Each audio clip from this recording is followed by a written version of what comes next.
بسم اللہ الرحمن الرحیم۔ حضرت ابو ہریرہ رضی اللہ تعالی عنہ نبی اکرم صلی اللہ علیہ وسلم سے روایت کرتے ہوئے فرماتے ہیں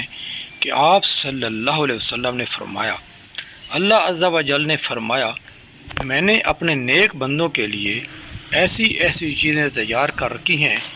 کہ جنہیں نہ کسی آنکھ نے دیکھا اور نہ ہی کسی انسان کے دل پر ان کا خیال گزرا۔ اس کی تصدیق اللہ تعالیٰ کی کتاب میں موجود ہے،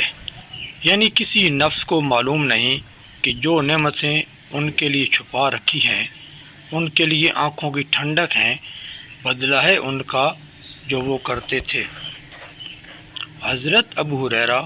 رضی اللہ تعالی عنہ رسول اللہ صلی اللہ علیہ وسلم سے روایت کرتے ہیں کہ آپ نے فرمایا، جنت میں ایک ایسا درخت ہے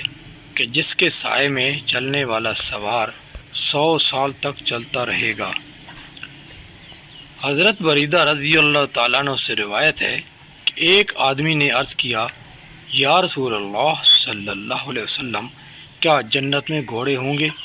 تو آپ صلی اللہ علیہ وسلم نے ارشاد فرمایا، اگر اللہ نے تجھے جنت میں داخل کر دیا اور تو نے اگر وہاں سرخ یاقوت گھوڑے پر سوار ہونے کی خواہش کی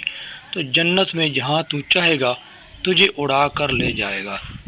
ایک دوسرے آدمی نے آپ سے دریافت کرتے ہوئے عرض کیا، یا رسول اللہ صلی اللہ علیہ وسلم، کیا جنت میں اونٹ بھی ہوں گے؟ راوی بیان کرتے ہیں کہ آپ صلی اللہ علیہ وسلم نے اسے وہ جواب نہیں دیا جو آپ نے اس کے ساتھی کو جواب دیا تھا، بلکہ